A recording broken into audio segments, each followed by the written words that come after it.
Hi, welcome to Textile Update. This is Gwendolyn Hustvedt. Let's be honest. Let's talk about some things about wool or other protein fibers that aren't so hot. Because as you know, I'm totally in love with wool, but I have to admit that even something that you're really in love with can have a few downsides. So let's just be honest about those so we know what we're getting into. One of the first of them is that protein fibers are not as strong. They don't have as much tenacity. Now, it would be one thing if they weren't as strong as synthetics. Lots of things aren't as strong as synthetics. Let's be honest, our entire world is just made of plastic, right? But they're also not as strong as cellulose fibers either. And that's a bummer because it means that we have to care for them a little bit differently. This is one of the reasons why lots of your protein fiber items say dry clean or dry clean only. And that's because while they absorb all that moisture, it makes them fragile. You know you're not supposed to brush your hair or comb your hair while it's wet because you can stretch it so easily and then potentially break it, right? It's the same with protein fiber products. So if you do put them in water, you need to be so gentle with them. You need to be as gentle as you would be with your very own hair, right? Don't rub and scrub them, just massage them gently. I like to use baby shampoo because I like to think of all of my, like my silk cashmere blends, for example, as precious babies that I'm just gonna massage very gently. I don't wanna use anything that might have too many other things. Some shampoos have lots of other stuff in them, but baby shampoo is basically simply just the detergent. I don't wanna use things like a soap that might seem gentler, but might actually leave a bit of a residue. You know that when you use soap and it leaves a bit of a residue, especially if you have hard water like we have in San Marcos. So that's a not so hot. We got to be gentle.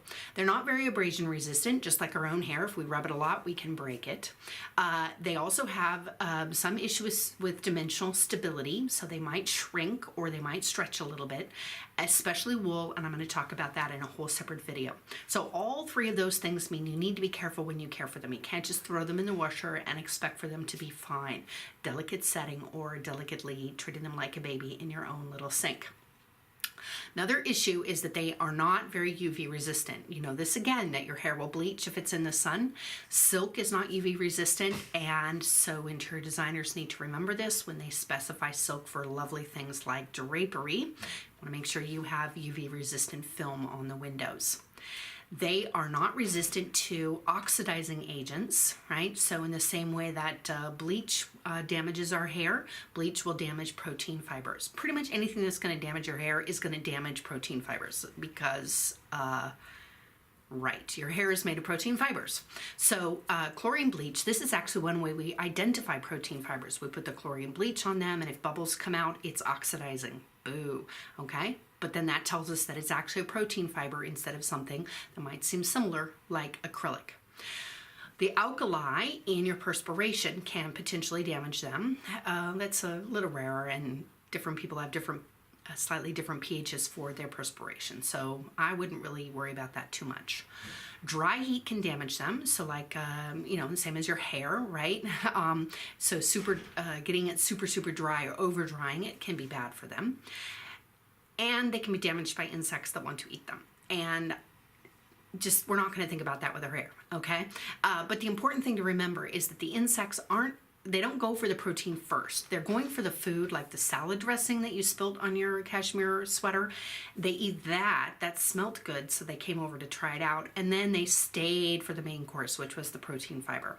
So if you put your items away clean, right, spot clean or dry clean your silk and wool items before you put them away, they're not going to attract insects in the first place.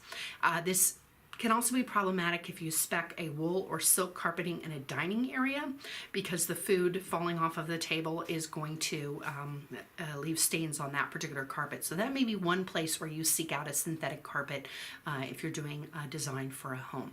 So those are some not so hot things. We'll get into the issue with wool and felting very specifically because that's something I actually really care about. Super, right? We like super. Okay,